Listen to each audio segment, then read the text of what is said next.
Hello, everyone. I am absolutely excited to welcome you all to our interesting session today in our Industry Expert series. Our guest for today is an accomplished HR in the industry with over 20 plus years of experience and has worked with many leading forwarding organizations. Currently, she is holding the position of Senior Manager Training Indian Subcontinent with DSV Sea and Air. Welcome, ma'am. Thank you, Shivaranjani. It's a pleasure for inviting me to this session.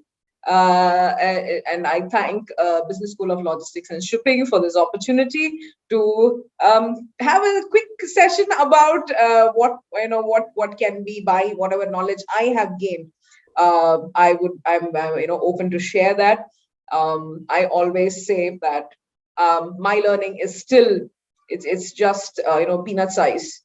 There's still an ocean load of knowledge waiting out there. So let's see how I am able to share my knowledge and spread that further across. Absolutely, ma'am. Absolutely looking forward to learn all that you're going to share with us and alike with the viewers as well. So, ma'am, to begin with, I would like you to tell us your life story and how did you end up choosing logistics industry? Okay, life story. All right. My life story isn't as interesting as any movie could go, but yeah, good half of the beginning parts has been out of India. I've started living my life after coming under the guardianship of my parents, moved to India for further studies and regular commerce graduate and a regular MBA student. As I said, no, I was not a very studious person. I was typically the backbencher. And the backbencher, as everyone knows over here, the backbencher, how intelligent would that be? But still, I'm surprised, but I would say that I cracked the MBA examination, was almost ranked the third in the university, still, after being the backbencher too. And after which started my career with Sutherland Global Services. That's my very first organization. It's the ITS industry. So that's where, exploring HR and moving into recruitments, that's the first stage which it all started. And after Sutherland, typically, the lifestyle of any girl, marriage, kids. So following that, obviously moved on into looking after or joined logistics and shipping. And that's where Kuninagal came in picture. Surprisingly, logistics was not my choice. It's again funny. There was my I was just traveling towards Nungambakam on the share auto. And on the corner, there was a corner building in Sterling Road, which had Kune plus Nagal. And I was just looking at that building and I said, what? How do you pronounce that name? And then you say God's desire, my destiny. You can put it either ways. Obviously popped up, got an opportunity to get into Kuninagal. And that's where I had no clue about what logistics was, no idea what the freight forwarding world is. And to work towards, an organization where you have no idea about the industry, that's where the challenge was actually lying in. So picking up the industry was the biggest challenge which you had to cross over. Once you understood the business, once you understood the people, that's where you start establishing yourself in a particular industry, and that's what I did. After Kuninagal, then I had left Kuninagal. It was a short stint for 1.5 years over there with Kuninagal. Left, went to Dubai, was working with the hospitality industry for almost again close to a year and so. And then the hospitality industry experience was again different because I was working in Dubai. So it was more of administrative, plus you become the, you can say employee relations specialist, you can call it. So that's again a different experience about getting into hospitality industry. And then from the hospitality industry, recession hit badly, had to come back to India, and again rejoined Kurinagal.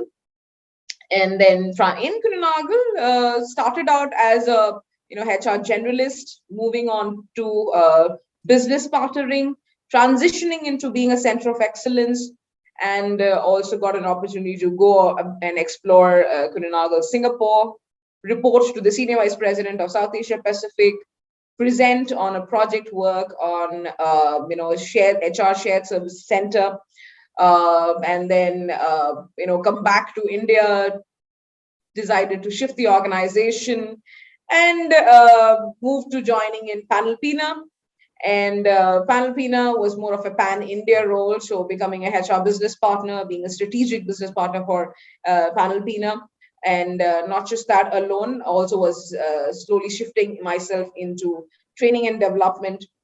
And so it was like a dual role, handling about not just pan-India role, but also taking care of a niche requirement of training and development for India. And then the acquisition of with DSV. So I've seen mergers and acquisitions as well now. So with DSV coming in picture, it's like being two sides of the coin. So one, you are an acquired company side, and you're an acquirees company side. So I've experienced both, and so now it's with DSV. So after Panalpina, it's DSV, and with DSV, I took up the role of being a HR business partner for the Indian subcontinent. Plus, I also took the role of a regional HR for South 2 region. Recently is where I have been, as part of my corporate profile, I've been doing training and development for the Indian subcontinent. And so now I've slowly moved on to, being the generalistic role or the business partnering role. I wanted to move into something more specialized.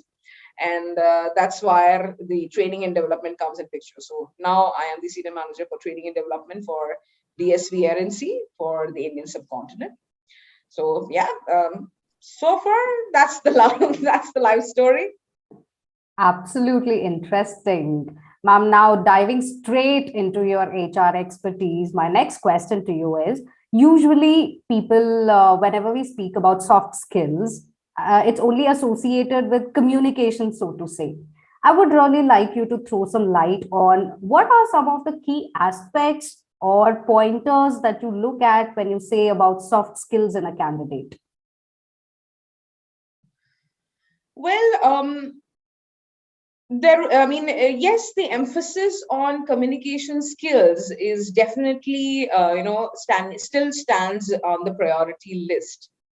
By communication, it doesn't mean that you are able to just put the pieces of the puzzle together in terms of questioning or listening or putting it across, or putting your thoughts across clearly, or clarity of thought. The ideology of having communication as on priority is again a work in progress. Let it be a fresher or let it be an experienced person, he is still working towards communicating effectively. So rather than saying communication alone, I would say the aspect of what any individual works or needs to still work on is to work towards effectively communicating themselves, to reach out your message clearly without any kind of an ambiguity, to reach that out. I mean, it sounds simple, but it isn't as simple as it looks at. So one, yes, I would say communicating effectively, that's which we need to work on. Listening, I find that missing in many places where we always have the spurge of, answering or responding, or I would say reacting to a particular situation, or reacting to a particular, dialogue or any kind of a conversation on that. We need to instigate, or we need to instill that, yes, I need to give the other person time enough to speak out what he or she has to say. But I worked on India, I worked abroad, but I have always noticed that in India, Indians especially love to talk.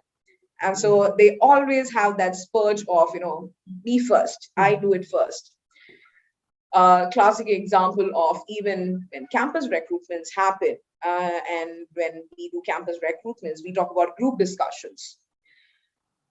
Effective group discussions, which I have come across, are very limited. You will still find students having that impression that even during a group discussion, if I talk first, I am being considered by the company. Probably that might be the mindset of certain people in that particular organization. However, what is right is more of, it's perfectly fine that you are, you're initiating the conversation, but it is also important that you also look at what the other people who are there in your team who would put across. Are you trying to be the initiator in pulling in everybody's thoughts? And that's where, I would jump to another skill, which will say collaboration. Wow. So at the end of the day, I mean, when, nicely, it's like a nice chain which falls in, we talk about communicating effectively, we talk about listening, and then we're talking about collaboration. It goes a nice bit of, it's a chain which always connects up with one time or the other. So in terms of collaboration, at the end of the day, when you're in an organization, when you're working with an organization, it's not just your effort alone. It's not just you alone. You might be an individual contributor, you might be having a team player, or you might be a team leader as well. But at the end of the day, as a team, as an entire organization, when you have to collaborate with each other, there are conflicts which arise, there are issues which crops up, difference of opinion, conflicts of ideas coming in through. Beyond that is what, is the vision which we all need to see. So coming to the skill sets, which I probably would, which we all, as it's not just me alone, HR and the general fraternity itself, we look at as to how collaborative are people, or how collaborative can you think about pulling in thoughts together. I wouldn't really go for conflict management at this point of time, because I would say it's too heavy. So because conflict management comes at a later point of time. So in terms of skills, we said communicating effectively, which is still on progress, listening, and obviously, the next thing which I would say is your collaborative skills. How are you collaborating with each other? And for me, the most important thing is you never stop learning. Many people think learning is something which, it's okay. It's a task. I need to learn that task, and I'm done and dusted with that.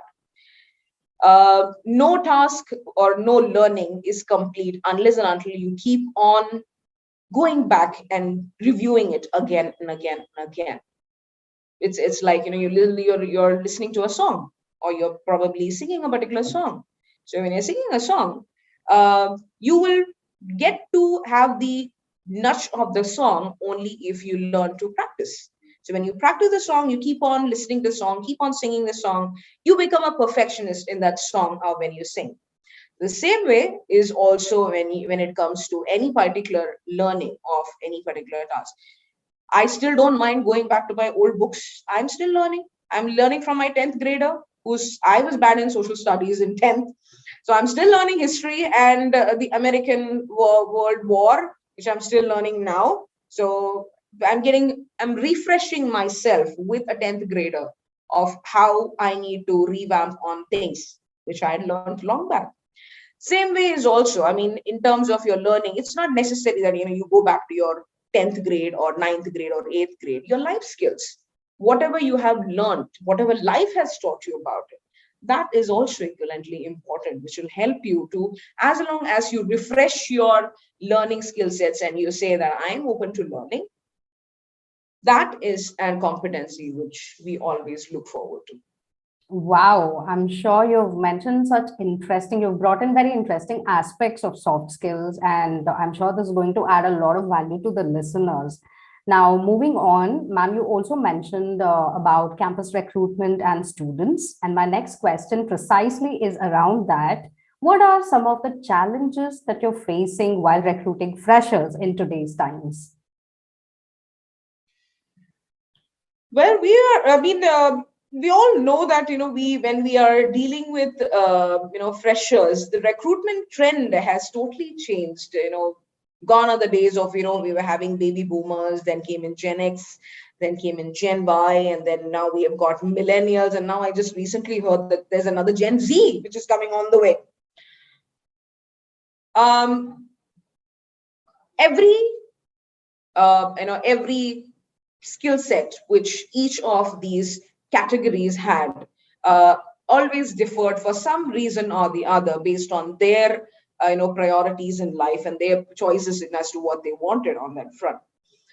So from a recruitment perspective, when I look at candidates and when I look at representing an organization, I probably am looking at people who are able to express themselves, and not just as express as in that, in that they speak proper English, but because lots of people have that confusion. When we generally speak about communication, they say, okay, it's only English. That isn't English. English is just a medium. We need to know how are we able to effectively communicate in any language, let it be visually, let it be verbally, or even vocally for that matter. And in terms of if I expect someone to effectively communicate to me and express themselves as to what their vision is or what is it that they would like to see. Lots of freshers at this point of time, I see their short term goals, which they think are their long term goals as such. I mean, they keep their short term goals. It's perfectly fine. I mean, you really, if you want to think that you want to buy Taj Mahal for one, for example, I mean, you won't be able to just buy it overnight. So you need to make shorter goals on that front. But I would want people to, or I would want freshers especially to focus on, is that what they really want? Are they really sure of that? Because that's the question mark. Are they really clear as to what they want and why they want to do it? If I ask a student saying, why do you want to join logistics? Probably I get a reason of saying that, my family, it's in the family. I've been into, trained by my uncle or aunt or somebody in the family has logistics background or on that essence. Or probably there are some smart people who do tell saying that, it's basically the process or the entire chain which mesmerizes them to convince them. Probably, off late, all freshers have literally known how to crack interviews. Cracking an interview is very easy. You check YouTube videos, you'll easily clear out any kind of an interview which comes in. And probably it might help you land upon a job as well. However, after you come into the job, that's where probably I've noticed that freshers have this question mark coming in their mind saying, is this what I really wanted? So probably the question which every fresher should ask after he's joining, he should have actually asked this question to himself before choosing a company, saying, is this where I want to be? Is this what I want to do? If I take this, where will it land me up? So these are very simple questions, but having a lot of in-depth into it. I've always been an ardent fan of Simon Sinek. He's been he's always been on my mind throughout, and I always reach out to his books while reading it. So there are two standard books which you all know, which is Finding Why and Finding Your Why, and start with why. Anybody who chooses to read these books, I mean, these books should be able to help you find your why.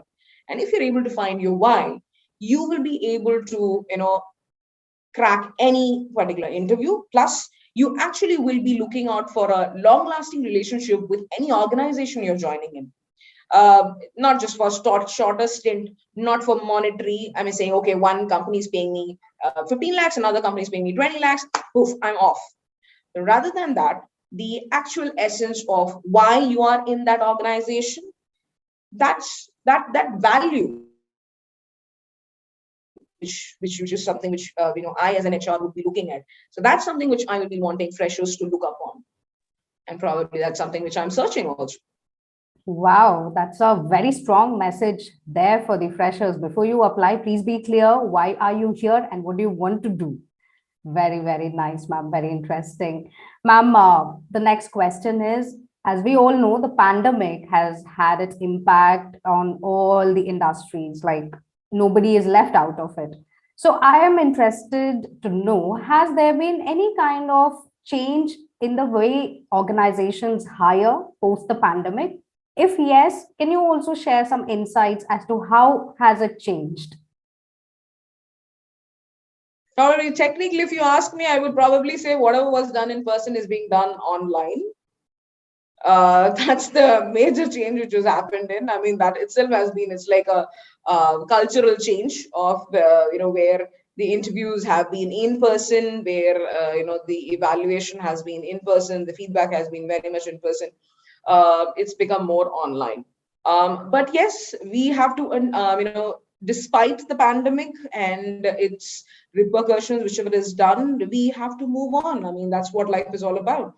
And so yes, the acceptance of having an online interaction, and that is something where we need to focus on. And that's where we are as an organization, we are moving ahead. I do sometimes find that whenever there's an interview or whenever we are having online interviews, there are candidates who struggle, especially with basic systems. Sometimes, I mean, and especially when it comes from, someone who's just, who's out, who's just out from his college, and still struggling to, log into a Zoom call or a video call or a Google call or any online calls. Probably that's something which, it might turn up to be an impression which might create. I mean, are you not confident about handling this? I don't blame the person. It's not necessarily that everybody should be born with a laptop or everybody should have a system in place and start working on that front. But they need to be agile enough to start being, showing themselves confident even online. There's no big difference whether I conduct an interview in person or whether I conduct an interview online. The only thing is that there's a big gap, which is obviously the system on of course.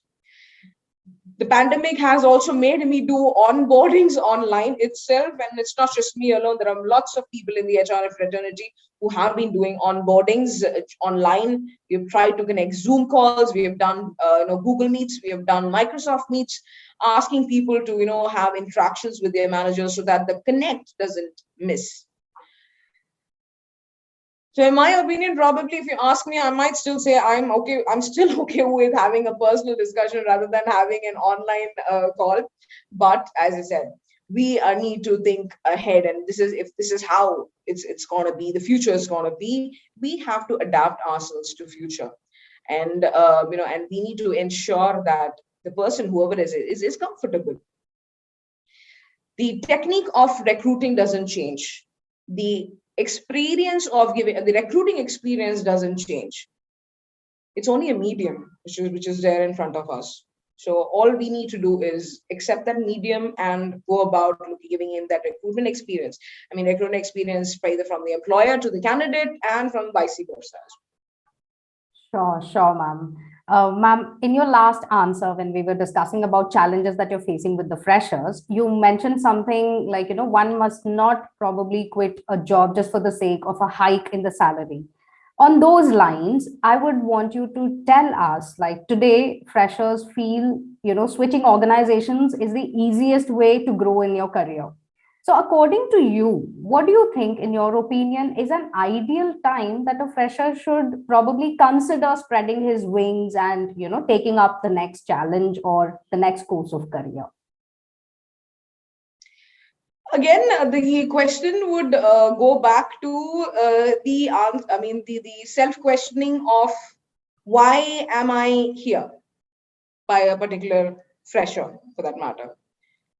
Am I really, is this organization of help to me? So if you had asked the question then, probably after joining the organization, you really wouldn't think of shifting. because your why is actually being answered. Uh, I hope nobody takes me on the wrong sense of this. I don't mind people switching, provided, I mean, if your current organization does not provide you the growth or even the vision for the growth which you're looking at and which you have expressed it to your manager or probably your your HR effectively. Again, expressing it effectively is important. uh, that's where we talk about oh, I'm sorry, I lost my thoughts. So that's where we talk about uh, people wanting to look out for other opportunities. If your communication is strong enough, you will ensure that the area or the company which you're choosing is the right place for you. Always ask yourself two questions whenever it comes to a freshers, but before even shifting organizations. Are you learning ample enough in your current organization? Is that learning taking you to places in your current organization? If these two questions are, if you get an answer, it's an honest answer, honest question. You should, I mean, it's not for the sake of just answering it, but very honest self-analysis answer. You will not shuffle jobs. You will stick with the organization. As long as it's important for an employee to stay in an organization, is equally important for organizations also to retain employees. I wouldn't say it's like one side ball. It's always on the two sides of the court. As an organization, if I am able to impress the fresher or impress the candidate, impress the employee that yes, you are here for a growth in the organization, and I am giving them a calculative, progressive improvement in his experience or during his tenure in the organization, I don't think so. Why a person should even leave the organization? Not everybody goes for monetary perspectives. I would not deny that, yes, monetary aspect is equivalently important. But am I, as an organization, playing both the monetary card as well as the growth card in equilibrium? If I'm doing that, yes, I would expect any fresher to stay with me as an organization. And there are organizations also who play that equilibrium really, really well. Sure. Ma'am, that was an honest HR answer where you put it out equally on both the parties. It's a mutual effort that both try to stay. Also, you try to offer an opportunity. Interesting. Very nice, ma'am. And finally, coming to our last question, as an HR, what piece of wisdom would you like to share with the freshers to have a successful career? Wasn't it all enough? I thought I had given enough. Spin it out, ma'am. I mean, it's again going to be repetitive, Shivaranjani. The point of the aspect of wisdom for each and every individual, it varies. It also depends on their background, which they come from through. So it also depends on the walk of life which they have come in through. So the wisdom for them varies on that front. My month, I mean, this is a personal piece of advice which I've always considered to is on that front is we all know the golden philosophy, which is treat others as you would like to be treated.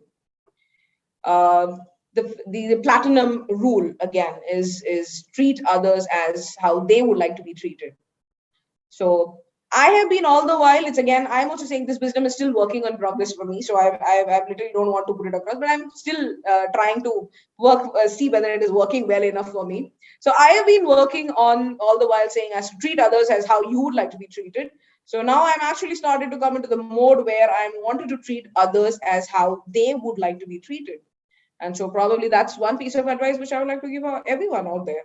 So it's regardless whether you're a fresher or anyone, it fits everyone. Oh, lovely, lovely. On that note, ma'am, I would like to thank you on behalf of Business School of Logistics and Shipping for having taken time out from your very busy schedule, I know, and having shared such great insights, which will help freshers and professionals alike, like you have just said.